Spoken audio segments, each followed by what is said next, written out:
Hi friends, today we're doing our nonfiction lesson number 4, and we're going to learn about how when we're writing nonfiction stories, we can teach using our illustrations. So let's go ahead and take a look at how we can teach using our illustrations. So today specifically, we're going to talk about pictures or our illustrations. And there are 3 things that we can do to make our pictures more interesting and also help tell the story. We can use arrows, we can use words, and we can also zoom in. Let's talk about what those things mean. We can use arrows. So that means we can be drawing a picture of a shark, and then we can have an arrow pointing to a tiny fish that the shark is going to eat, so our reader really understands that sharks eat other fish. We can also use words in our illustrations. Oftentimes we think that the picture part of our story doesn't get to have words in it, but it can. We can add labels in our pictures explaining what things are. And we can also zoom in. If you're talking about a shark tooth, you might want a picture blown up of just the shark tooth so that people can see how shark teeth are laid out and how sharp they really are and really see the detail on a shark tooth. Let me show you some examples of using arrows, using words as labels, and also zooming in. Let's go ahead and take a look at my African animal story. I'm writing a story about cheetahs, and there are 2 pages that I'm working on this week in my African animal story. We're going to be working on adaptations and also diet. So adaptations are features or things about your animal that help it to survive. And the next page in our story after adaptations is going to be about diet, and diet is what your animal eats. So here's my page about adaptations of a cheetah. Cheetahs have many adaptations that help them survive.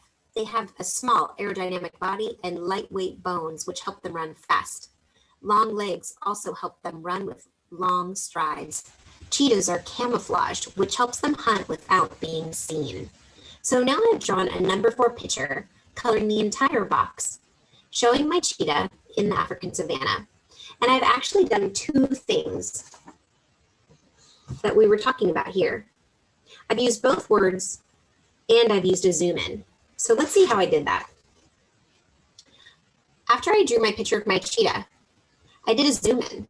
So I drew a little circle, looks a little bit like an oval.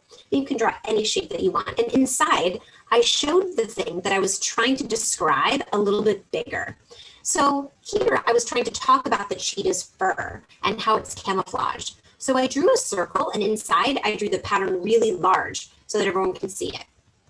And then I even wrote some words. I labeled my picture so people would know what they're looking at. I wrote camouflage pattern matches grass.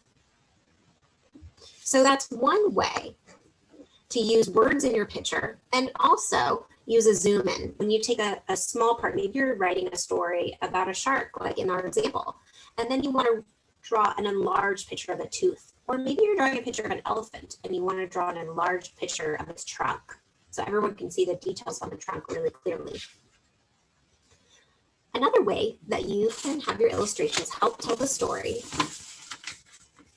is by using arrows. So on this page, I'm talking about the diet of the cheetah. And I wrote, cheetahs are carnivores. They eat meat and chase their prey. Their favorite foods are impalas, hares, and gazelles. Cheetahs are fierce predators. So I've drawn a picture of an impala, a hare, and a gazelle. I've labeled the pictures, and then I've used arrows so that you know exactly which animal I'm talking about. So these are just some ways in your story that you can make your pictures or illustrations help tell the story for you. Remember that you can use arrows, just like I did in my story. You can use words to help label things. And you can also try a zoom in, where you focus on one particular part of your animal and you make it larger so everyone can see it more clearly. I'm looking forward to seeing your stories on Friday and hearing how you added more to your illustrations to help tell the story.